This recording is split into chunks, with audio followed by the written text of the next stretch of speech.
So here we have Leetcode 1 to sum. This is a classic problem that everyone should know, but we're going to take a crack at it today and see how it breaks down.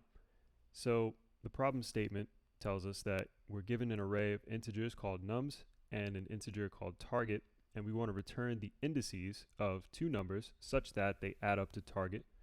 So in example 1 down here, we have this array 2, 7, 11, and 15. And we have a target of 9. And so our output is 0 and 1 because nums at 0 or 2 plus nums at 1 or 7 is equal to 9. So we return 0 and 1. Also, since we can return the answer in any order, 1 and 0 would also be a valid answer as well. Alright, so let's see how this problem breaks down conceptually. Alright, so here we have an example array of 2, 3, -1, 6, and 4. And we also have a target value of 9. So visually we can see right away that 3 and 6 happen to add up to 9, right? We can see that because the array is very small and it's not hard for us to sort of pick out the pair that adds up to our target. But how could we actually get to this, right? So turns out there are a couple of ways to do this, and one of the first ways, or what some might call the brute force way of doing this, would be essentially to check every single pair in this array. So we'd start off by looping over the array, and then for our current element, we basically loop over with a secondary loop every subsequent value that comes after it.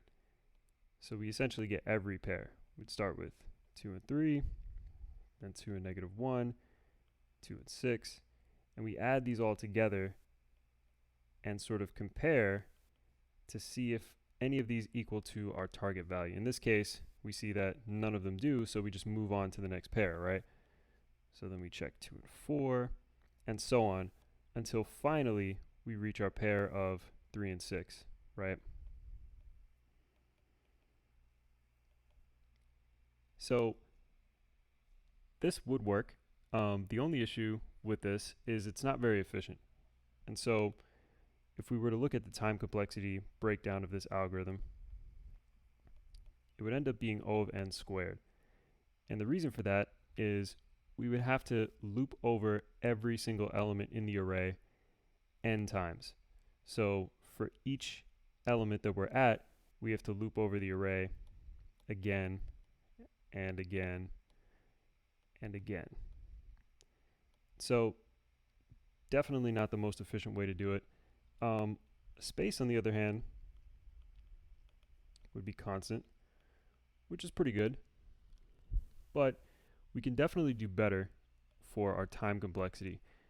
And I'll show you the algorithm that is better on time complexity is actually a bit worse in space complexity. So the optimal version of this would end up being O of n, or linear time, and then our space would also be O of n. So we're kind of trading a bit of space to save on time, and that's generally considered okay because it's a lot easier to purchase more space, but you can never purchase more time. So I want to show you what this algorithm looks like and what that entails. So I'm just erasing these things really quick. So first of all, we know that 2, or let's say whatever our current element is, right? So we'll just call it current plus some value x is equal to target, right? So in other words, 2 plus x is equal to 9. So you can also reverse this to say x is equal to target minus current, right? We can say that x is equal to 9 minus 2. And so with that information, since we have our target and we have our current element, we can figure out what this x value is at any point. So we know for 2, our x value is going to be 7, right? Because 9 minus 2 is 7.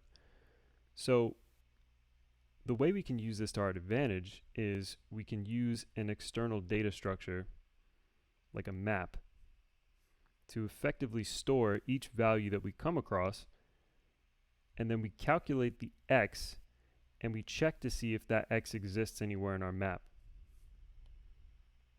So what we could do is I'm actually going to move this up here,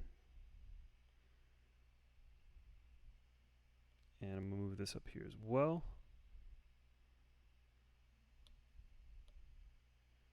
And so what we're going to do is we can loop through the array, and we can check. We can first calculate its x value and then check to see if that x value exists in our map. So when we're at 2, we can figure out by doing 9 minus 2, we get 7. We can check to see, does 7 exist in our map? In this case, it doesn't. So what we would do in that case is simply store 2. And we'll also store its location, or its index, right? Because we're going to need that. And we can basically store it for later. In case another element in our array has an x value of 2, then we could use that, right? So then we continue on to 3. We say, okay, well, 9 minus 3 is equal to 6, right? Now, do we have 6 in our map? No, we don't. So we just store 3 and its location. We move on to -1. So 9 minus -1 is going to be equal to 10. So do we have 10 in our map? No, we don't. So let's just store -1 and its index. Now we get to 6. We say, okay, well, 9 minus 6 equals 3. Do we have 3 in our map? Well, yes, we do. Turns out we have 3 right here. We stored it back 2 steps ago. So we actually can return 3 and 1, because at this current element we have access to its index, and we stored the index of 3 in our map, so we can grab that as well. We can return it like so, or we could return 1 and 3, because the order actually doesn't matter in this case. So those would be our solutions. Either one would work, and this algorithm is going to end up running in, like we said, O of n time and O of n space. And the reason why it's O of n space is because we can have up to n elements in our map. And it's O of n time because we're only looping over the array once. So I hope that makes sense, and we will jump into the coding explanation right now.